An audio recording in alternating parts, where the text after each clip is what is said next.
I actually feel bad about doing this, so I'm going to make Amin do it, because I'm no fool. It is time for the jump to serve up some blame pie, Houston style. Amin. So you guys did this a week ago, 2 weeks ago, and I was so jealous. Because I had we to have do pie. It. My first slice, it goes to the supporting cast. And not so much Capella, but like the guys who shoot threes on this team. Joe Green should be on that list as well. PJ Tucker should be on that list. Joe Green was like playing in his driveway 4 months ago. I'm You're going to blame saying, him for losing the Western Conference Finals Game 7? I'm giving him a slice. Just a slice. A little slice. And it's not just him, because he's sharing that slice with a couple other guys. Good players, good role players. But when you got your feet set, wide open, I'm not asking you to create off the dribble. I'm asking you just to catch and shoot by yourself in the gym. You can't miss that many in a row. Right. There's accountability there. I get it. It is a make-or-miss league, but they were the ones that missed it. So that's who why. else? Who else? All right, we're going to do another. By the way, look at the knife they gave me.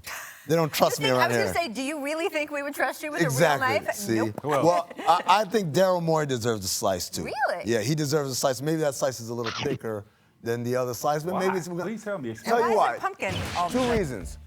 The main one is, my thing is, you don't get to chirp unless you're going to go out there and put on some sneakers and go out and play. Right.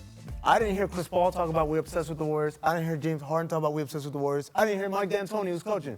But I heard Daryl Morey every single time talking that talk. I know that's your boy, but I'm just saying, the GM doesn't go out there and win those games. He doesn't, but, I mean, he put his guys in that situation. He put a great team together He did. To compete against. He sure did. By the way, shouldn't somebody be chirping? Wasn't it That's nice what to I'm hear saying, a little like, backbone from somebody on that At Rockets least somebody team? showed that we're not afraid of these Golden State Warriors. I liked hearing that from Daryl Morey. This is like the kid that goes up to the big bully and says, "You ain't that tough." Like, word? Yeah, my brother's gonna beat you up. And the brother like, "Why you bringing my name? Why you talking on my behalf?" But them boys came out and showed it though. Yeah. I blame the basketball guys. Well, there's another slice going. All right. More slices. So with this fake knife, let me get the next slice. And the next slice is the basketball gods. Very nice. Thank you. Wait, why is he white? I seriously was about to ask that same question. Hold on, guys. But yeah, like part of this is it's true. If Chris Paul plays, God, man, there's a huge chance that Houston wins. Win one of those games, probably. I mean, they're certainly not missing 27 threes in a row. Up 3-2, you got two chances to win one. Different Chris Paul game. play. And not be as tired in Game 7. There's a ripple effect. Now, Steve Kerr brought up a great point to our Mark Spears of the Undefeated. Wow. If Iguodala plays, this series is over in 5, and I agree with that. By the way, more blame. Who else? Steve Kerr saying that.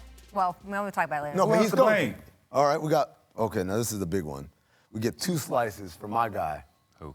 Coach D'Antoni, man. Dude. Coach. Talk to me. Reason? Look, I love you, Coach, and you're right. When we're on top of our game, we don't even care what everybody else is doing. Right. But the problem is, Coach, when you're not on top of your game. Listen. We got to have some sort of contingency. That's my problem, too. I'm watching this game like, y'all got to do something. You up 15, switch the pace. You know, control the pace of the game. They come out third quarter, still jacking up these threes. Wouldn't we criticize them if they went away from what had been working all season? Not when it's at the point where it stops working. And I'm not saying you got to scrap everything that you do, but you got to do little tweaks. Right. You got to adjust a little bit. Not saying change your identity. Go ahead, next. All right, so this is the big one.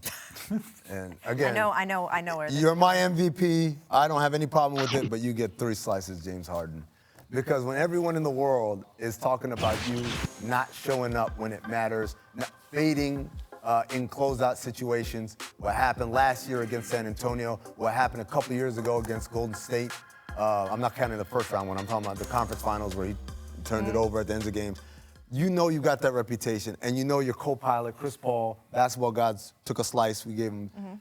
You got to do better than that in the second half of the game to close out games. And throughout the series, in the second half of the game, he shot something like 40% from the field. I want to say under 20% from three-point range. There are reasons why, I get it, but at the end of the day, just like you're going to get MVP and we're going to give you a lot of credit for a great season. I take a lot of blame. I had to deal with it. No, I mean, it's rightfully so. I felt like this was a great opportunity to cement your legacy. Whether you won or lost, but you had to play. You had to go out. Right, you had to go out. And there was a part of me in that fourth quarter where I saw James, it's like he didn't want the ball. He didn't want no part. He was deferring a little bit too much. And then if you guys are just steady jacking up threes and you're missing, you're too good of a player to continue to just sit out there and jack up threes where you one of the best one-on-one players in the game. Great free throw shooter, you have to do something else. You have to be a smart enough basketball player to recognize that something has to change with our game. He was doing a lot of foul hunting, I felt, on a lot of those three-pointers. He does that a lot, though. But I'm just saying, at some point, you got to stop throwing your head back. And by the way, they actually weren't take giving the those to him the No. entire series. Yeah. So No. by Game 7, you should You know. gotta- It's funny when you say about you had the chance to cement your legacy. We had that conversation in the last segment about MVP. Here's what I think. I think that he had this stellar regular season, and then we saw in the playoffs he wasn't bad, but he did not excel Right. and sort of dominate and do what we expect from an MVP level player. I'm not sure he will ever win MVP again if he wins it this year, because I think a lot of voters, even if he puts together another perfect, wonderful regular season, will have in their mind, okay, now we know, even if he does that, do he's something not in going to the come through in playoffs. the playoffs. I got a quick question for Tracy. Was there any, and I'm not trying to be funny, was there ever a time on the basketball court where you weren't hitting and you felt kind of like, man, I shouldn't take this next shot based on how I've been playing today? No, but if I wasn't hitting from the outside, Right. I go to the basket and try to Do get to the something free So throw. you're just going to try a different way. Got but to you- try something different, yes, Yeah. because that's not working. And the way guys were guarding me, I was tired, so I know I didn't have the legs to shoot those Right. threes. Right.